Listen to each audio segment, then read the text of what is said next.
salam sejahtera, salam awas. Saya Zaki Hilmi, Koordinator Divisi Pengawasan Bawaslu Provinsi Jawa Barat.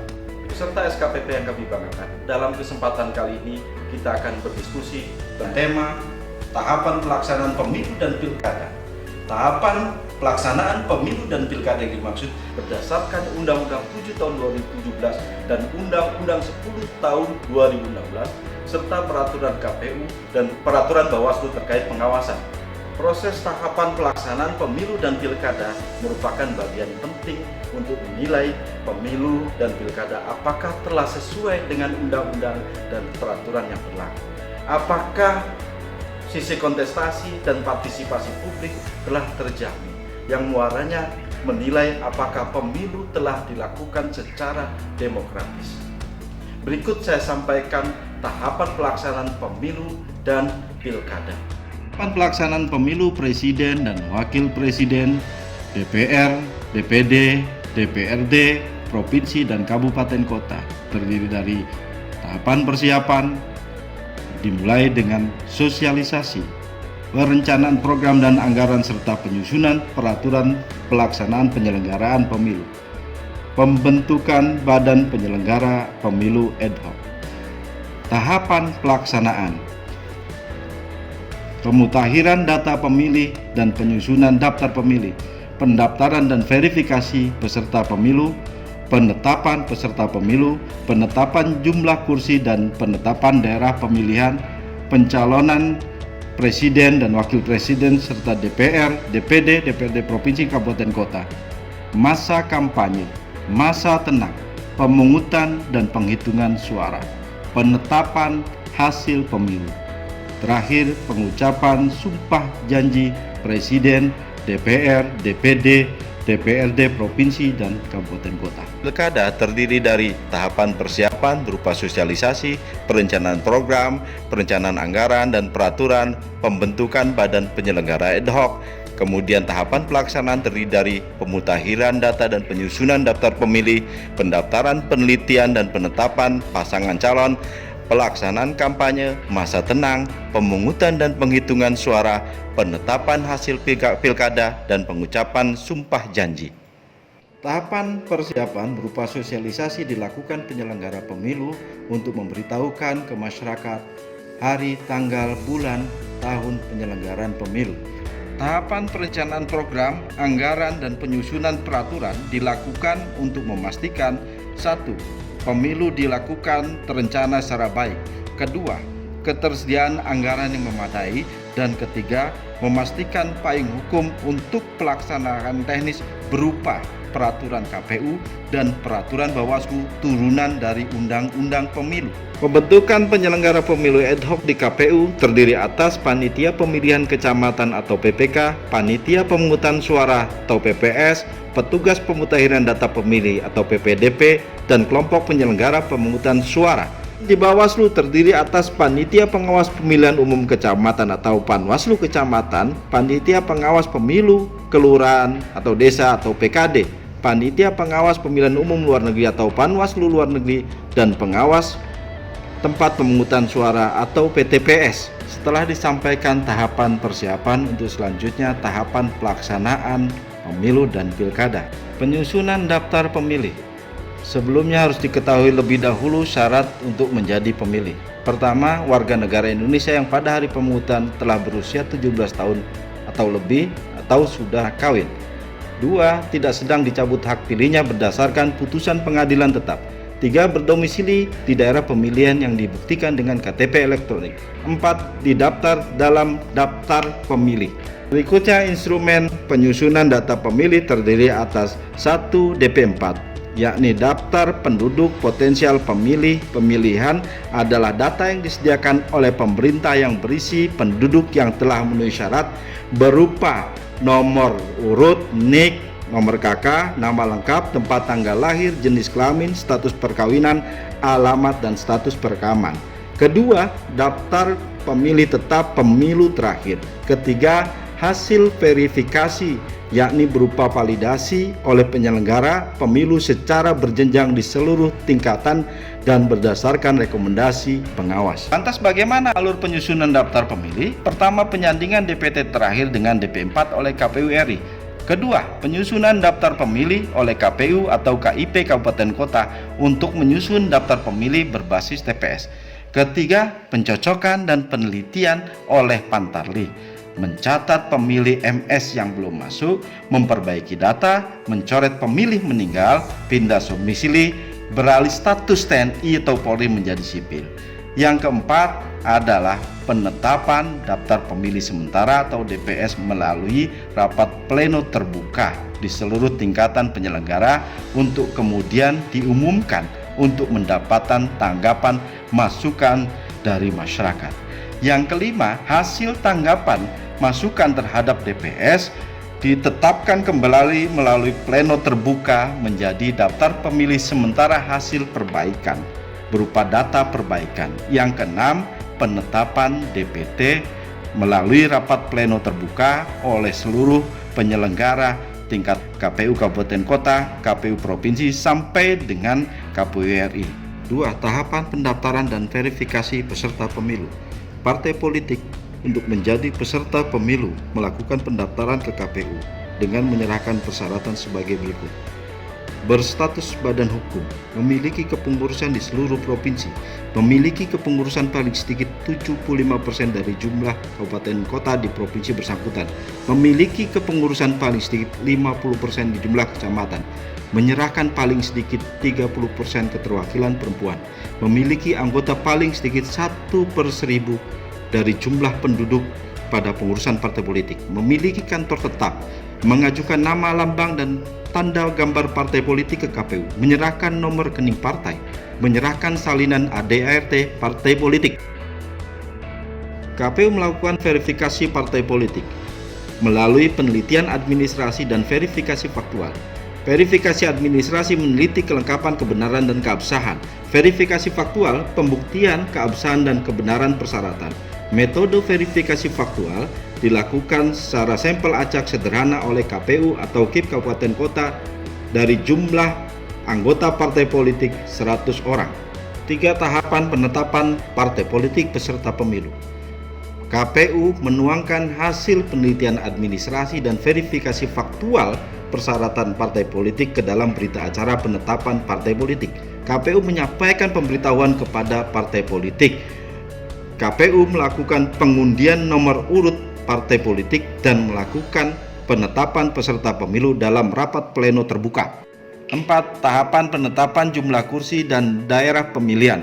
Jumlah kursi anggota DPR ditetapkan sebanyak 575 kursi, DPD sebanyak 4 kursi pada tiap provinsi. Jumlah kursi DPRD provinsi paling sedikit 35 dan paling banyak 120 kursi. Sedangkan jumlah kursi DPRD Kabupaten sebanyak 20 paling sedikit dan 55 kursi paling banyak. Daerah pemilihan adalah istilah pemilu yang merujuk pada batas wilayah atau jumlah penduduk yang menjadi dasar penentuan jumlah kursi.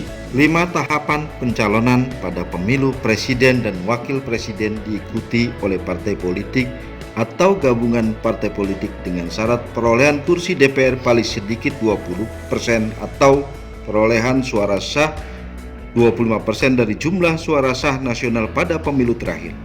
Pemilu DPR, DPRD provinsi, dan kabupaten kota diikuti oleh partai politik yang telah dinyatakan memenuhi syarat sebagai peserta pemilu. Pemilu DPD diikuti oleh perseorangan dengan menyerahkan sejumlah dukungan sesuai dengan ketentuan. Sedangkan pencalonan pada pilkada diikuti oleh satu partai politik atau gabungan partai politik yang memperoleh 20% kursi atau 25% jumlah suara.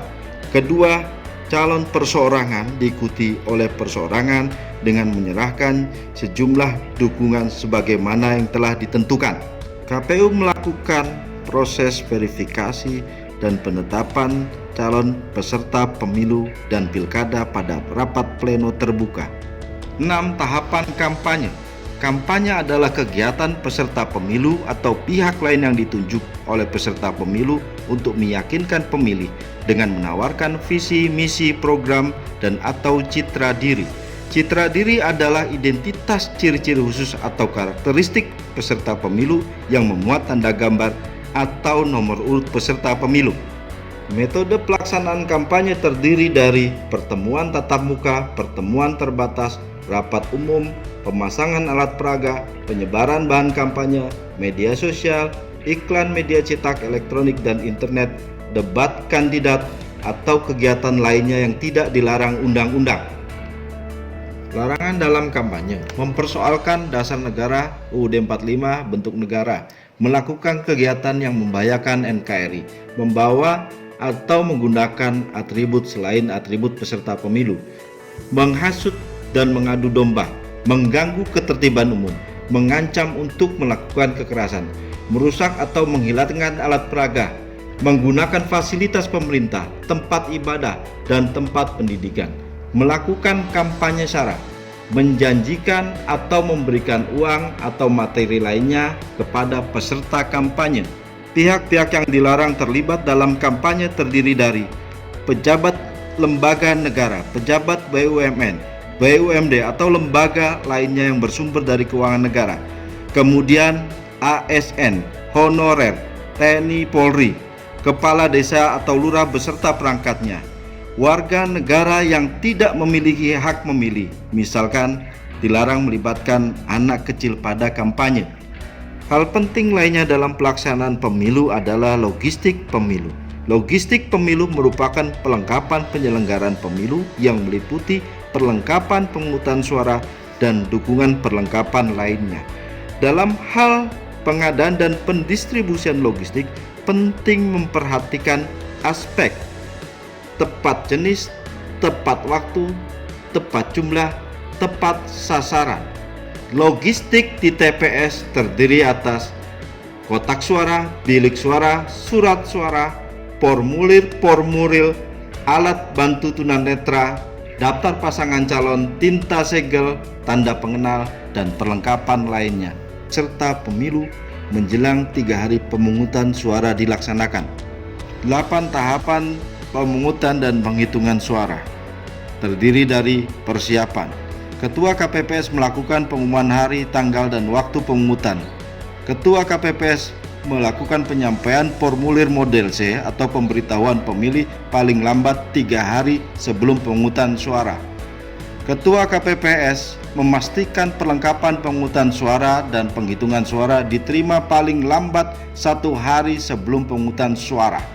Pemungutan suara dilakukan oleh petugas KPPS yang terdiri dari 7 orang dan ditambah 2 orang petugas Linmas. 2 pemungutan suara di TPS. Pemungutan suara di TPS dimulai pukul 07 sampai dengan pukul 13.00. Untuk menggunakan hak pilih di TPS, pemilih yang terdaftar di TPS dengan menunjukkan C6 KPU dan KTP elektronik atau identitas lainnya. Untuk pemilih pindahan dengan menunjukkan model A5 KPU dengan identitas yang berlaku. Sedangkan untuk pemilih yang tidak terdaftar di TPS dapat menggunakan hak pilih dengan menunjukkan KTPL dan menggunakan hak pilih setelah pukul 12.00. Jenis surat suara yang diterima di TPS pada pemilu terdiri dari surat suara pemilihan presiden, surat suara DPR, surat suara DPD, surat suara DPRD provinsi, dan surat suara DPRD kabupaten atau kota. Surat suara yang diterima pemilih berdasarkan pada kategori pemilih, apakah pemilih tersebut merupakan pemilih terdaftar di TPS, apakah pemilih tersebut merupakan pemilih pindahan, atau pemilih tersebut merupakan pemilih yang menggunakan KTP elektronik. Sedangkan pemungutan suara pilkada berdasarkan domisili pemilih pada daerah pemilihan kabupaten atau kota untuk pemilihan bupati dan wali kota, dan domisili provinsi setempat untuk pemilihan gubernur. Sedangkan jenis dan jumlah surat suara berdasarkan jumlah calon peserta pilkada. Selanjutnya, tata cara pemberian suara dilakukan dengan cara mencoblos 1 kali pada kolom surat suara yang ada. Setelah pukul 13.00, proses pemungutan suara dihentikan kecuali untuk pemilih yang sedang masuk dalam antrian. Untuk selanjutnya dilakukan proses rekapitulasi penghitungan suara di TPS. Dalam pelaksanaan pemungutan dan penghitungan suara di TPS dihadiri oleh saksi peserta pemilu atau pilkada dan diawasi oleh pengawas TPS.